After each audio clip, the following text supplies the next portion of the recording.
All right, hey, shalom, shalom. First and foremost, we'd like to give all praises, honor, and glory to Yahweh, Bahasham, Yahweh Shai, Bahasham Rakah Kodash. It's the brother of Baal Gabar from the Camp Prophets in Babylon, Tampa, Florida. Double honors to the elders and apostles of the great millstone who do teach and rule well. Peace and salutations to the elect that are scattered abroad doing this work in truth and in sincerity. All right, coming at you with a quick lesson.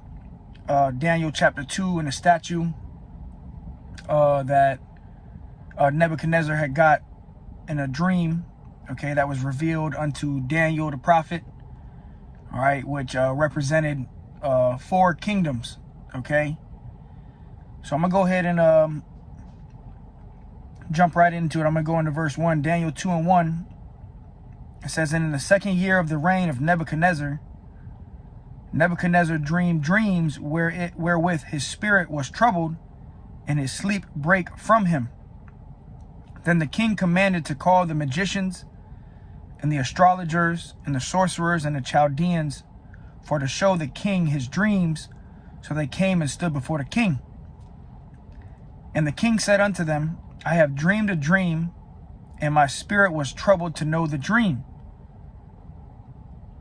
Then spake the Chaldeans to the king in Syriac, O king, live forever. Tell thy servants the dream, and we will show the interpretation." All right, so King Nebuchadnezzar, of the Babylonian Empire, he had dreams and visions, and he had commanded, magicians, astrologers, and sorcerers to interpret these dreams, okay? But he had this one particular dream that he forgot, and he was, trying to find somebody that can interpret his dream, right? Which Daniel would later interpret it, going into 4 major kingdoms, all right, up to the kingdom we're in today, which is the Roman Empire revived, all right. It says, verse 5, the king answered and said to the Chaldeans, the thing is gone from me, meaning, he forgot the dream. If you will not make known unto me this dream with the interpretation thereof, you shall be cut in pieces, and your houses shall be made a dunghill. But if you show the dream and the interpretation thereof, you shall receive of me gifts and rewards and great honor. Therefore show me the dream and the interpretation thereof. So, Nebuchadnezzar is talking to his sorcerers, his magicians, telling them to interpret the dream that he had forgotten, okay, that went from him.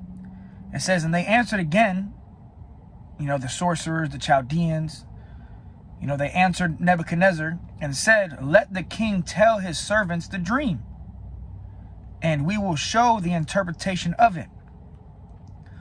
The king answered and said, I know of a certainty that you would gain the time, because you see that the thing is gone from me. But if you will not make known unto me the dream, there is but one decree for you, for you have prepared lying and corrupt words to speak before me, till time be changed. Therefore tell me the dream, and I shall know that you can show me the interpretation thereof. The Chaldeans answered before the king and said, there is not a man upon the earth that can show the king's matter. Therefore there is no king, lord, nor ruler that asks such things at any magician or astrologer or Chaldean, right? Because Nebuchadnezzar doesn't even remember the dream, all right? And he's trying to tell his servants, his magicians and his sorcerers, to interpret a dream that he can't even remember, right? It says, and it is a rare thing that the king requireth, and there is none other that can show it before the king except the gods, whose dwelling is not with flesh. For this cause the king was angry and very furious, and commanded to destroy all the wise men of Babylon. And the decree went forth that the wise men should be slain, and they sought Daniel and his fellows to be slain. Then Daniel answered with counsel and wisdom to Arioch, the captain of the king's guard, which was gone forth to slay the wise men of Babylon. So Nebuchadnezzar was infuriated. He was furious. He was upset, and he pretty much put an order out to kill all the wise men of Babylon for not being able to interpret this vision. But Daniel was able to interpret it. All right, we're going to get it. It says, he answered and said to Arioch, the king's captain, why is the decree so hasty from the king? Then Arioch made the thing known to Daniel. Then Daniel went in and desired of the king that he would give him time and that he would show the king the interpretation. Then Daniel went to his house and made the thing known to Hananiah, Mishael, Azariah, his companions, that they would desire mercies of Yahweh of heaven concerning this secret. All right, because we know that the Lord does nothing but he reveals his secrets to the servants, the prophets. Let me go there real quick.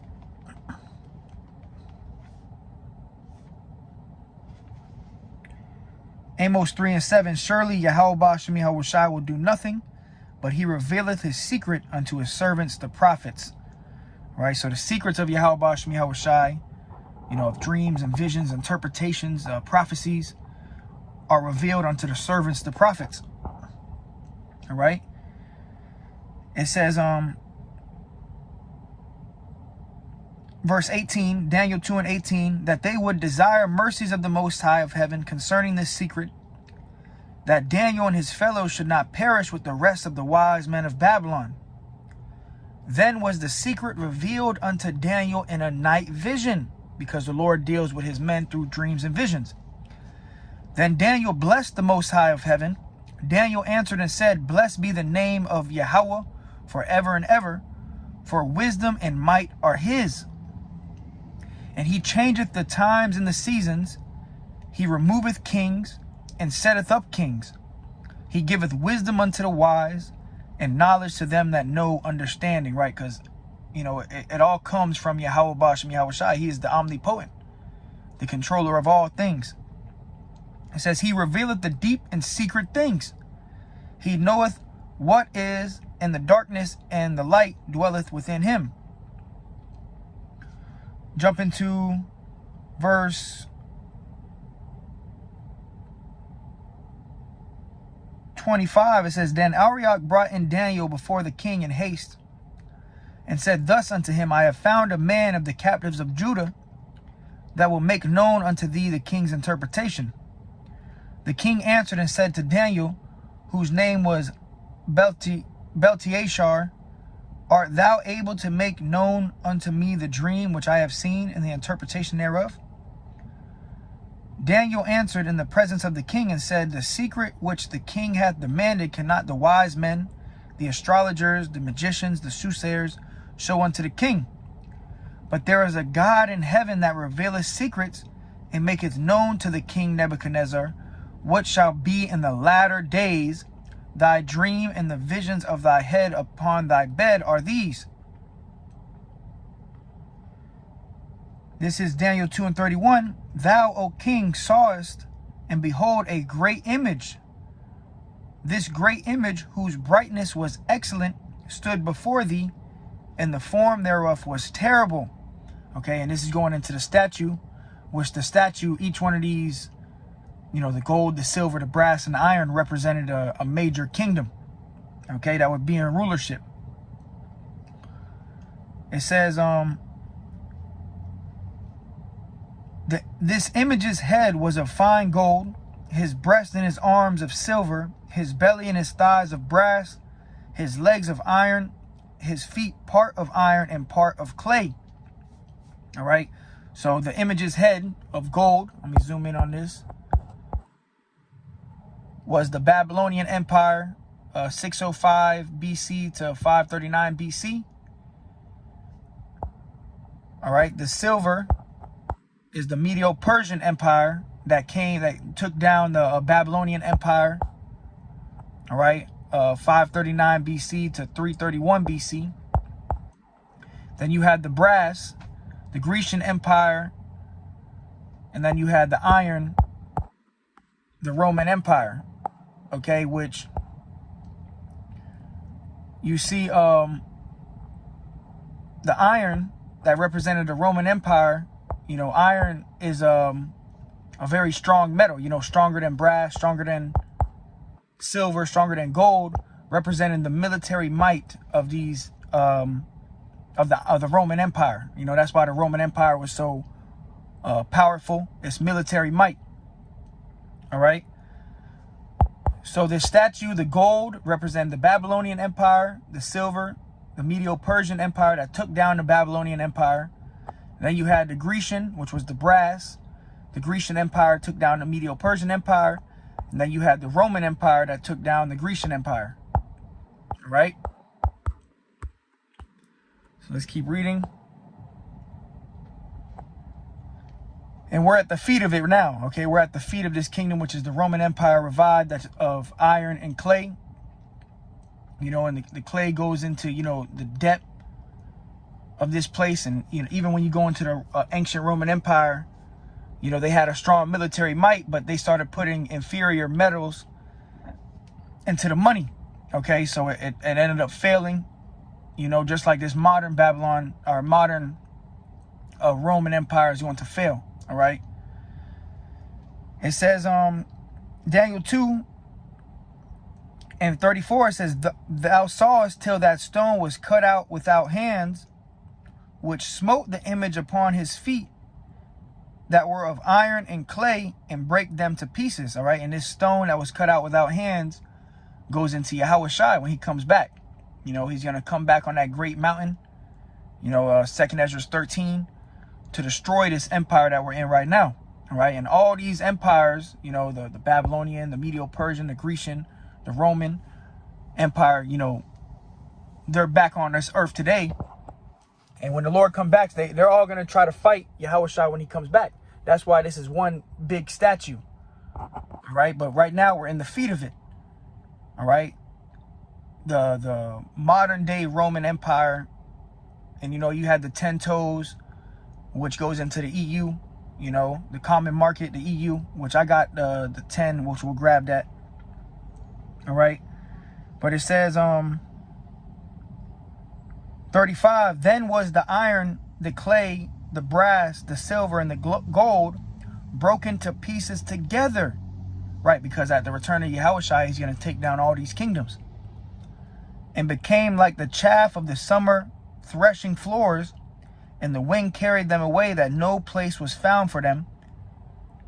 And the stone that smote the image became a great mountain and filled the whole earth. All right. Now let me go to 2nd Ezra 13 real quick. All right. This great mountain represents Yahushua when he comes back. This is 2nd Ezra 13 and 6. But I beheld, and lo, he had graved himself a great mountain, he being Yahushua, and flew upon it. That giant fathership, the chariot that's going to come back and, you know, deliver the elect and also take part in destroying these other kingdoms. All right. Primarily Mystery Babylon the Great, America, the modern Roman Empire. And Revelation, I believe it's 13, it says, whose deadly wound was healed. Okay. Because the ancient Roman Empire went down, it fell. But now it's been rebirthed. You know, it's been healed by way of the modern Roman Empire, which is America, you know, NATO and the EU. All right. But it says, and I beheld, and lo, he had graved himself a great mountain and flew upon it. But I would have seen the region or place whereout the hill was graven, and I could not. And after this I beheld, meaning this chariot was so big that Ezra couldn't even see the end of it. All right. He described it like a mountain. All right. And that's the stone that's going to come and, you know, destroy this kingdom. Okay. The feet of it. All right. It says,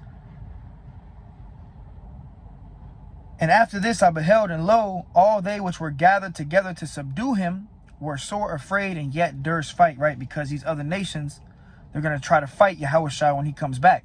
All right. All these other nations are going to try to get together and try to fight Yahweh Ba'ashem Yahushua when he returns, man. All right, Daniel 2 and 36, it says, this is the dream, and we will tell the interpretation thereof before the king. Thou, O king, art a king of kings, for the God of heaven hath given thee a kingdom, power, and strength, and glory. And wheresoever the children of men dwell, the beasts of the field, and the fowls of heaven, hath he given into thine hand, and hath made thee ruler over all them. Thou art this head of gold. So Daniel said that Nebuchadnezzar in his kingdom, he represented that head of gold, the Babylonian Empire. All right, it says, after thee shall arise another kingdom inferior to thee, which is the Medo-Persian Empire. Okay, that took down the Babylonian Empire.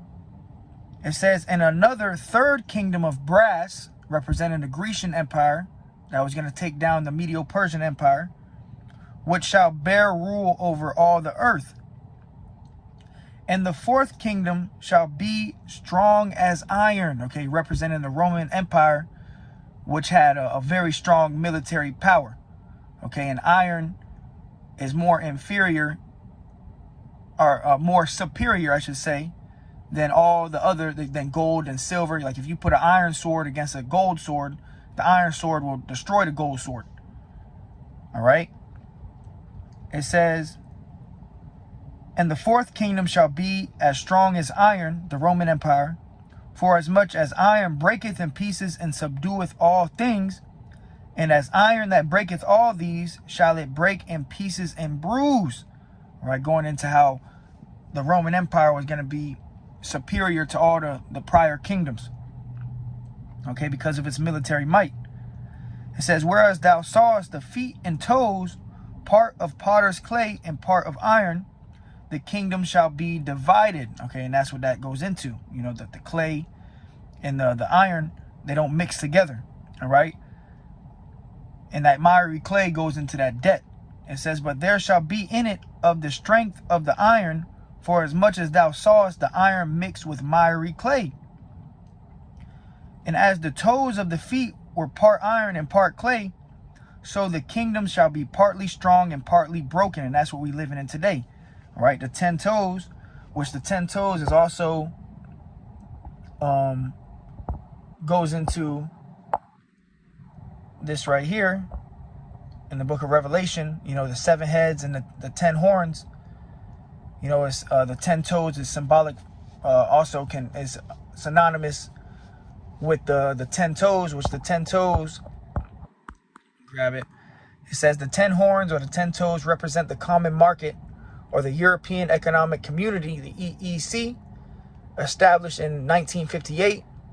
Today, the EEC is known as the EU, the European Union, which the 10 toes or the 10 horns make up of Belgium, Denmark, France, Italy, Luxembourg, Netherlands, Greece, Ireland, England, and West Germany. All right, and then you have, the 7 heads in the book of Revelation 13, Revelation 17, which goes into the Spanish, the French, the British, the Greeks, the Romans, Germania Minor and Germania Major, which represented 7 governments or kingdoms ruled by Esau. All right. So back to Daniel 2 and 43, it says, and whereas thou sawest iron mixed with miry clay, they shall mingle themselves with the seed of men, but they shall not cleave one to another, even as iron is not mixed with clay. And in the days of these kings shall the Most High of heaven set up a kingdom. So that's what we see now in the defeat of it, going into the modern day Roman Empire revived, that whose deadly wound was healed, that beast whose deadly wound was healed. In the midst of these kings right now, the Lord is setting up a kingdom by way of what? The elect. All right, the kingdom is within you. So in the days of these kings shall the Most High of heaven set up a kingdom which shall never be destroyed, and the kingdom shall not be left to other people, but it shall break in pieces and consume all these kingdoms, and it shall stand forever. Going into what? The kingdom of Israel. Okay, and it starts right now with the knowledge, the wisdom, the understanding of Yahweh Bashem Yahweh Shai. The Lord is raising up that tabernacle of David that has fallen. All right, the kingdom of heaven is being established before these kings. You know, all these kings, like Russia thinks they're going to be the new king of the earth. You know, China. But really, the Lord is already setting up a kingdom by way of the Israelites. All right, starting with the elect. All right, and that's the kingdom of heaven that the Most High is setting up. And it's not going to be left to other people because the kingdom of heaven is only for Israel. And it says, verse 45, for as much as thou sawest that the stone was cut out of the mountain without hands, going into Yahushua in that chariot, and that it break in pieces the iron, the brass, the clay, the silver, and the gold, the great power hath made known to the king what shall come to pass hereafter. The dream is certain, and the interpretation thereof sure. So this dream, you know, this prophecy, this prophetic vision that Daniel got is very important. You know, going into, you know, the major kingdoms that would rule throughout the times, and even during the latter times, going into this Roman Empire that we're in today. All right, Revelation calls it the dragon, you know, with the 7 heads and the 10 horns. All right. It says, then the king Nebuchadnezzar fell on his face and worshipped Daniel, and commanded that they should offer an oblation and sweet odors unto him. The king answered unto Daniel and said, of a truth it is that your power is a God of gods and a Lord of kings and a revealer of secrets, seeing thou couldst reveal this secret. All right, because the Lord ultimately has given the secrets to the servants, the prophets. All right, so that's the statue in Daniel 2. All right, the gold represented the Babylonian Empire, Nebuchadnezzar. Then you had the silver that took down the Babylonians, which was the Medo-Persians. And then you had the brass, which was the Grecian Empire that took down the Medo-Persians. Or the Medo-Persians took down the Babylonians. The Grecians took down the Medo-Persians. And then you had the Roman Empire, which is the iron, that took down the Grecian Empire. Okay, and then you had the iron and the clay, the divided kingdom, which is what we're living in today. All right, the 10 toes, you know, the EU, Rome revived by way of America, NATO, and the EU, man. All right, and this is when Yahushua was going to return. This is when that stone was going to, you know, hit the feet and destroy this kingdom that we're in right now and take down all the kingdoms of the earth. All right. So yeah, just a quick breakdown. Lord willing, was edifying to the hopeful elect. Call hello, Yahweh Bashmi Awashab, Ashim Kodash. Till next time I say shalom.